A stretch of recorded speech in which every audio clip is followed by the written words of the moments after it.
नमस्कार, मैं हूँ विजया और आप देख रहे हैं फिल्मी बीट। आवाज के जादूगर थे मोहम्मद रफी, संगीत की दुनिया का वो सितारा जो आज किसी परिचय का मोहताज नहीं। आइए जानते हैं उनकी जिंदगी की कुछ अनसुनी कहानियां। मोहम्मद रफी हिंदी सिनेमा का वो नाम जो अपनी आवाज से जाना और पहचाना जाता रहा है। 24 दिसंबर 1924 को अमृतसर के पास कोटा सुल्तान सिंह में रफी का जन्म हुआ था।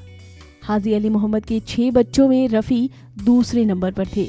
उन्हें घर में फीको कहा जाता था। गली में फकीर को गाते सुनकर रफी ने गाना शुरू किया। 1935 में रफी के पिता लाहौर चले आए। वहां भट्टी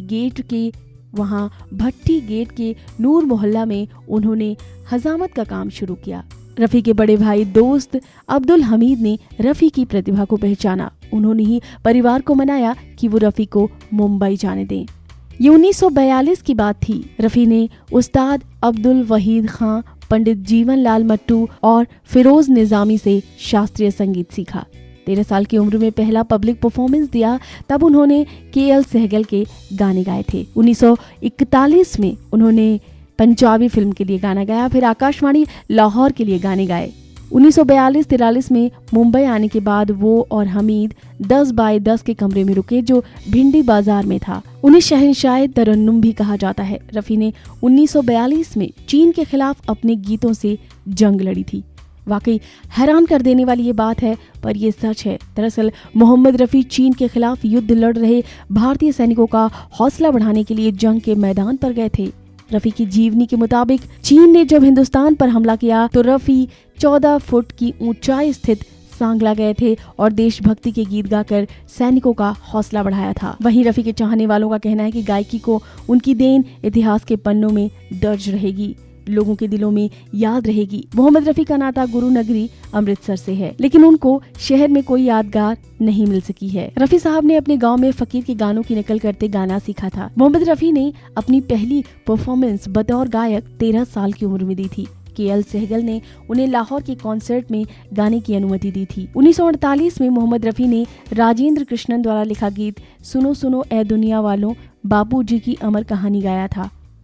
ये गाना देखते ही इतना हिट हुआ कि तत्कालीन प्रधानमंत्री जवाहरलाल नेहरू ने उन्हें अपने घर पर ये गाना गाने के लिए निमंत्रण भेज दिया था। रफी के निधन के दिन मुंबई में तेज बारिश हो रही थी। कहा जाता था कि निधन के अंतिम यात्रा की रिकॉर्डिंग को हिंदी फिल्म में इस्तेमाल किया गया। मोहम्मद रफी की अंतिम यात्रा इतने बड़े स्तर पर थी कि लोग आज भी उसे याद करते हैं। उस वक्त करीब 10,000 लोग यात्रा में शरीक हुए थे। मोहम्मद रफी ने न केवल गायकी बल्कि एक्टिंग में भी हाथ आजमाया था। रफी साहब ने लैला मजनू जुगनू फिल्म में बतौर एक्टर काम किया था। ये दोनों ही फिल्में बॉक्स ऑफिस पर हिट हुई और ताबड़तोड़ कमाई की।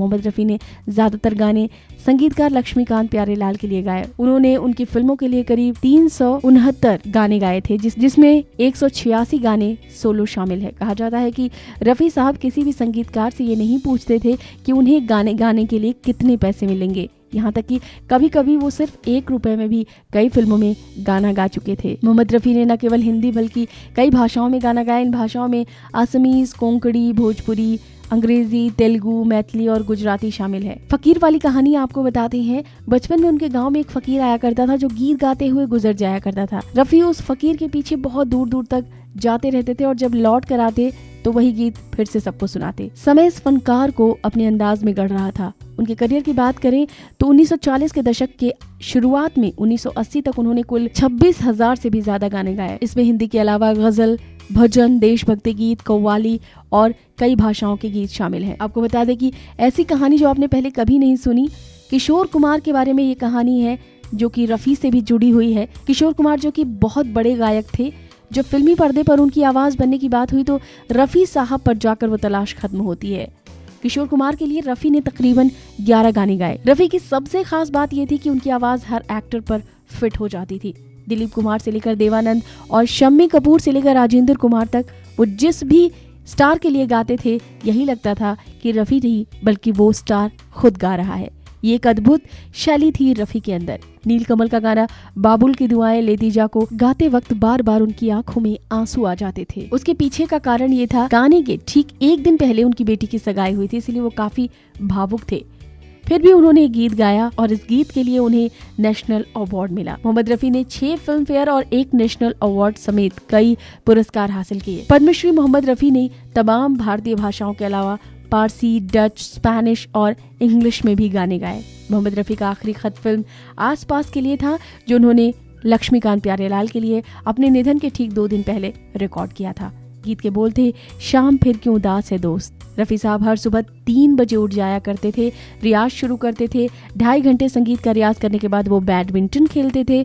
उन्हें पतंग उड़ाने का बहुत शौक था। शायद ही कोई ऐसा संगीतकार होगा जिसके साथ रफी ने काम न किया हो। नौशाद, एस.डी. बर्मन, रवि, मदन मोहन, ओ.पी. नैयर, लक्ष्मीकांत प्यारेलाल, हर कोई उनका मुरीद था। रफी ने अंग्रेजी में भी गाने गाए। उनकी एक इंग्लिश एल्बम आई थी, हालांकि रफी के दीवानों को उनकी वो अंग्रेजी शायद पसंद न आए। फिल्म आसपास के लिए गाया उनका आखिरी गाना था, जिसके संगीतकार लक्ष्मीकांत प्यारेलाल थे। उनकी पत्नी के मुताबिक रफी साहब के पसंदीदा गानों में से सबसे ऊपर उनकी फिल्म दुलारी का गाना था।